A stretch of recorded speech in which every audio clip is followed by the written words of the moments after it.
I got paid New Year's Eve, which fell on a Tuesday, Taco Tuesday, my God. And so I'm showing you how I use a free online paycheck budget planner to budget my money, okay?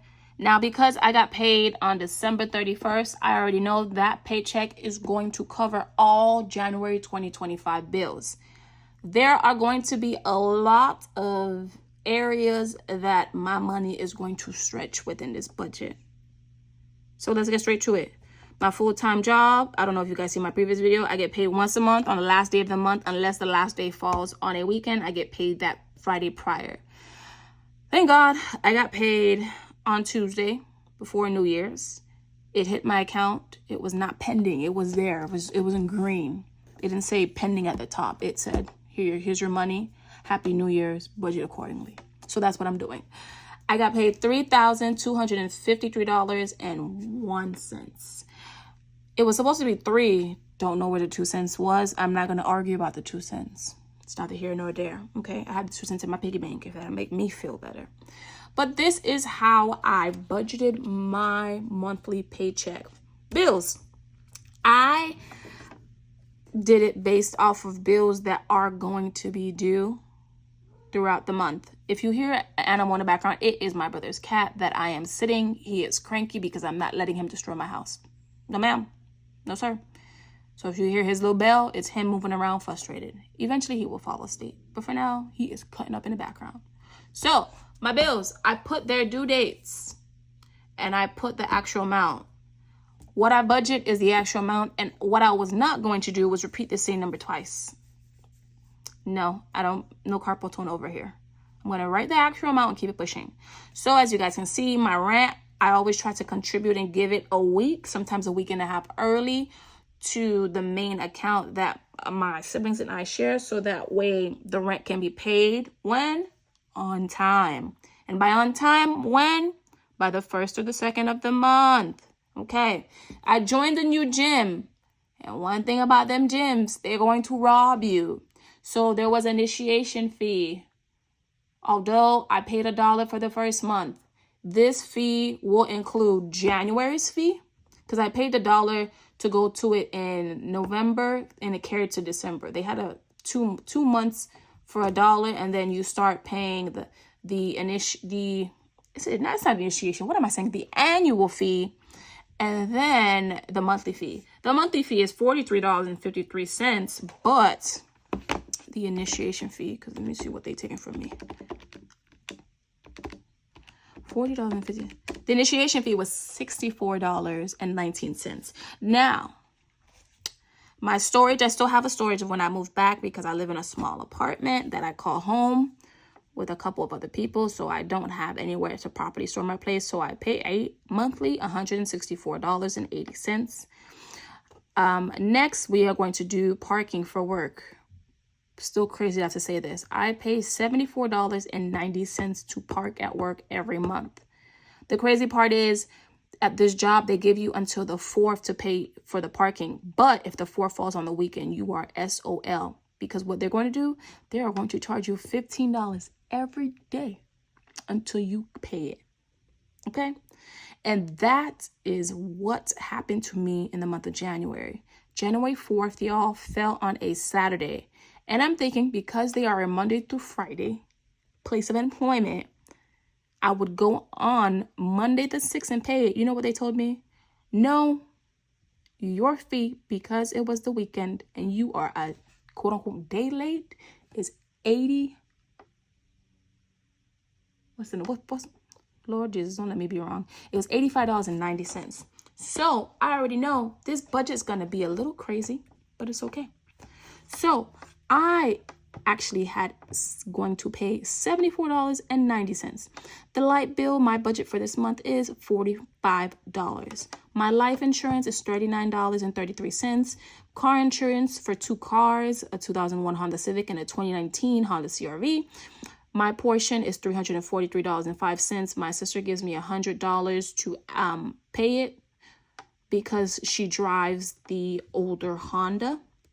My Apple bill for this month is $215.53. I finally paid off my phone that I obtained from Apple. And yes, I had to do monthly payments on the phone simply because I got a newer phone, and it's the iPhone 2014. I got it 2 years ago, and it's 1 terabyte.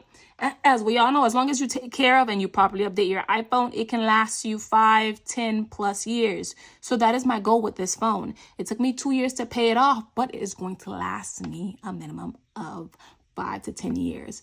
I am not getting another phone unless literally this one starts to glitch and I can't do nothing about it.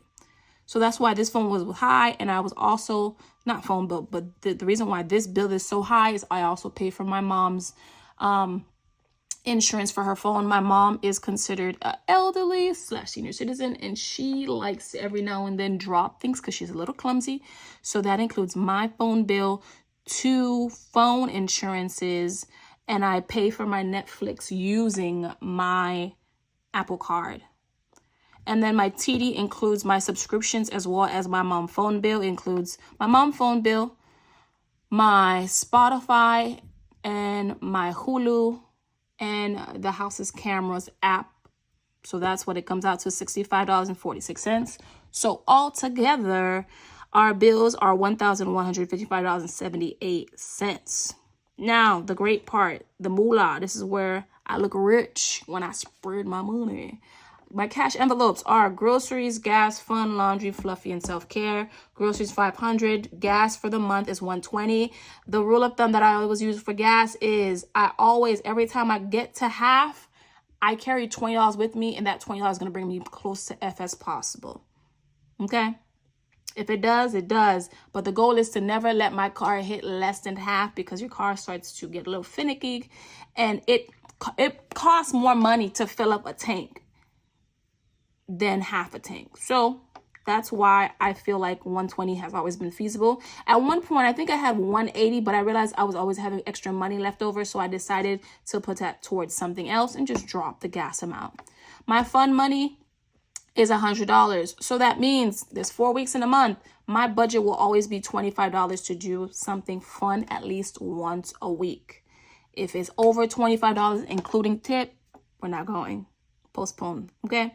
Laundry. I do laundry, and it's $40 at my local laundromat. Fluffy is my cat. I do have a cat. And this $50 covers her food and cat litter. You're probably thinking this is very cheap. It is not, because she is 8 months old, and I get the big 16-pound dry food, which is about, I think, $22 at most. And I get like $5 to $9 worth of wet food. And the litter I always get on sale. I look at the surrounding stores near me, and usually the litter is buy one, get one free, and voila. Now, if at any point she does run out of food, my sister likes to help contribute, and I greatly appreciate that. But yeah, this is all my cash envelopes, and that came out to $909. When I subtracted that from my remaining balance, I had $1,188.23. My debt is my car note and student loans. Student loans for me is on forbearance. So this month I decided to pay $500 towards my car note and $25 towards my student loans, which is now sitting at a total for debt for $525. When I subtracted that with the amount left previously, I now have left $663.20. I decided for my sinking funds and my savings to budget those out accordingly. My emergency fund got $125. My vacay got $125 because my sister wants to go to Disney World later on in the year because they have a new theme park that they're expanding. So I'm saving up now for that. So I put $125 for vacay. Future me is getting $25. My new home is getting $200, and my Roth IRA is getting $100. If you notice from my previous videos, my health fund did not get any money this month simply because I didn't see fit for it, because last month I put a nice amount into it. So this month I was like, let me relax. So when I calculated everything, my income was $3,253.01. Bills received $1,155.78. Cash envelopes got $909. My sinking funds was $275. My debt was $525. My savings was $300, so that left me with $88.23 to sit in my account. What will happen is I do have a pass balance from my Capital One that I'll most likely throw this towards. Not all of it, maybe $70, $75, because my goal this year is to make sure that I do not go out of pocket anymore, because I did go out of pocket last year in 2024. So about $70 to maybe $75 of this will go towards my final, we're crossing our fingers, my final Capital One payment of just spending money. But yeah, this is how much I have budgeted for based off of my full-time account. Now, I'm going to show you guys my paycheck / cash envelope breakdown. This is also a free sheet that I got online. I'm going to post the links below so that way you can get them too. I'm kind of old school. I tried the digital route of having all this online, but sometimes I don't want to look at a screen. I don't want to type anything. I like writing. So these are the envelopes you'll see. So 246, 246 that I am going to withdraw. Well, not going to, but I already withdraw from. While I was calculating, and because I waited until the weekend, I also got paid from my part-time job, and that money that I got from part-time job, I was able to schedule a hair appointment. And so on top of the money that I withdrew for my cash envelopes, I withdrew an additional $105 for my hair appointment.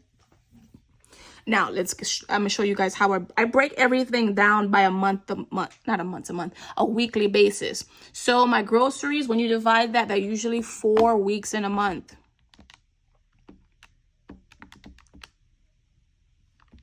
Okay, 125 weekly. So what I did was I got 100, 120, 1.5 times it by 4, and that's where I got my gas.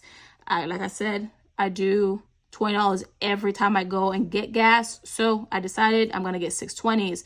My fund money is broken into a weekly basis. So 100 divided by 4 is 25. So 120, 1.5. So that way it's easy. Laundry, I try to go every other week.